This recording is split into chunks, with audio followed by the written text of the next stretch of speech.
ஸ்ரீமதே ராமானுஜாய நமஹ. ஸ்ரீமத் வரவரமுனியே நமஹ. ஆண்டாள் அருளிச் செய்த திருப்பாவை 15ஆம் பாசுரத்தில் எல்லே இளங்கிளியே இன்னம் உறங்கிதியோ சில்லென்று அழையேன்மின் அங்கைமீர் போதர்கின்றேன் வல்லை உன் கட்டுரைகள் பண்டே உன் வாயறிதும் வல்லீர்கள் நீங்களே நானேதான் ஆயிடுக ஒல்லை நீ போதாய் உனக்கென்ன வேறுடையை எல்லாரும் போந்தாரோ போந்தார் போந்தெண்ணிக்கொள் வல்லானை கொன்றானை மாற்றாரை மாற்றழிக்க வல்லானை மாயனை பாடேலோர் எம்பாவாய் என்று பாடுகிறாள்.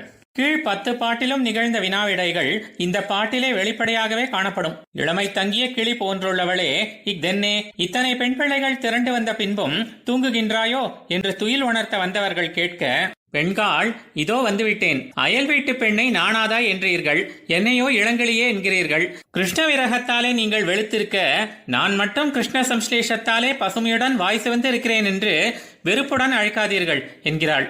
உடனே இவர்கள், நீ வார்த்தை சொல்லுவதில் வல்லமை உடையவள், உனது கடுமையான சொற்களையும் உன் வாயையும் நெடுநாளாகவே நாங்கள் அறிவோம் என்றிட, நீங்களும் தான் பேச்சில் வல்லவர்கள், நீங்கள் கூறினபடி நானே வல்லவளாய் இருந்துவிட்டு போகிறேன், உங்களுக்கு நான் இப்போது என்ன செய்ய வேணும் என்று இவள் கேட்க, நீ சீக்கிரமாக எழுந்து வா, உனக்கு மட்டும் தனியே வேறென்ன அதிசயத்தை நீ உடையவளாய் இருக்கிறாய் என்று இவர்கள் சொல்ல, வரவேண்டியவர்கள் எல்லோரும் வந்தனரோ என்று இவள் திரும்ப கேட்க, எல்லோரும் வந்தாயிற்று, நீயே எழுந்து வந்து எண்ணி பார்த்து கொள்ளேன் என்றனர். உடனே இவள், என்னை எதுக்காக வர சொல்லுகிறீர்கள் என்றிட, குவலையா பீடம் என்னும் வலிய யானையை கொன்று ஒழித்தவனும் சத்துருக்களான கம்சாதிகளை மிடுக்கு அழிந்தவர்களாக செய்தருள வல்லவனும் அற்புத செயல்களை செய்பவனுமான அந்த கண்ணபிரானை பாடுகைக்காக நீ சீக்கிரம் எழுந்து வா என்று அழைக்கின்றனர்.